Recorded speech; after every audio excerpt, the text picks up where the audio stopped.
بتبقى عريانه مبينه وراكك لغايه معلش الاندر. السلام عليكم ورحمة الله وبركاته. ازيكم حبايبي، عاملين ايه؟ يا رب تكونوا كلكم بخير. بشكر حضراتكم شكرا جزيلا على كل اللي دخل عمل الاشتراك وحط اللايك كده وفعل الجرس. انا بشكركم شكرا جزيلا خارج مصر وداخل مصر. كل سنة وحضراتكم طيبين. انا هتكلم على أصالة لان فعلا دي بني ادمه مستفزه. اشمعنى دلوقتي انت طالعه تتكلمي وفضحتي جبس مصر وفضحت ام مسلم؟ انت كنت بتقولي انا شغاله في محل سمك وشغاله حاجه تاني.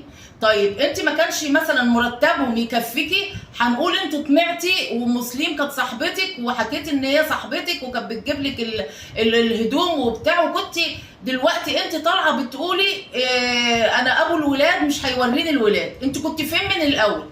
كنت فين لما لبستي الفستان بتاع الفرح دوت، ولا قميص النوم، ولا الحاجه الاسترتشات اللي كانت بتبقى عريانه مبينه وراكك لغايه معلش الاندر؟ انا هتكلم بقى معاكم بالبلدي كده لان بجد الناس دي ما ينفعش معاها الا الكلام ده. انت ناسه الفستان بتاع السهره والسواريه اللي انت كنت فاتحه كده وما كانش فيه اندر اصلا لابساه؟ ها انتوا خليتوا الواحد خرج عن شعوره. كان فين عيالك من كده؟ يعني عيالك ما كانتش هتشوف. اولا جبس مصر عنده 2 مليون ونص، فوق ال 2 مليون ونص كمان مشترك ومتابع.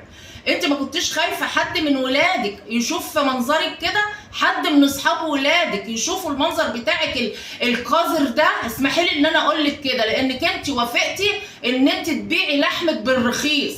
انت ازاي تبيعي لحمك كده؟ انا فين اهلك بصراحه؟ فين اهلك؟ هو والله اكيد اهلك متبرئين منك ان سايبينك كده قاعده دلوقتي على الملأ. عايزه ابقى بلغت عن جبس مصر وما انت مشتركه معاهم في القذاره دي. ها وهفضل اقول القذاره دي لان فعلا انت رخصت نفسك عشان الفلوس. ملعون ابو الفلوس اللي يخليكي تعملي كده عشان خاطر ولادك، حتى اللي انت عماله تقولي عندي واد وبيت. طب انت مش خايفه على سمعه بنتك؟ هي حتى لو هي صغيره مش هتكبر؟ ده اليوتيوب اصلا بيبقى موثق كل حاجه، يعني ممكن الفيديوهات والحاجات دي تضيع عندنا احنا، لكن عند اليوتيوب مدى الحياه. فانت ما خفتيش على سمعه ولادك ان انت تطلعي مع واحد زي ده تبوسيه وتحضنيه معلش بقى وتقفشوا في بعض واخر سفاله؟ ها انتوا فورتوا دم الناس كلها، انتوا خليتوا الناس كلها كرهتكم. على فكره الناس مش هتتعاطف معاكي. انت طالعه دلوقتي عشان الناس تتعاطف معاكي؟ استحاله هيتعاطفوا معاكي، لكن انت كنت شريكه معاهم في الحاجات دي. ها عشان الفلوس. فلوس ايه؟ ما انت كنت شغاله واخر جمال. ليه الطمع ده؟ قادر ربنا في ثانيه كده يخفز بيكم الارض على القذاره اللي انتوا عملتوها دي. والله العظيم الواحد منفعل، وسامحوني على الانفعال دوت. انا بجد مش هيكفيني فيكي 100 فيديو اعمله. انت اللي تستاهلي اكتر من كده، وكل المحاربه اللي بتجيلك دي والتعليقات اللي بتجيلك والشتايم انت تستحقيها.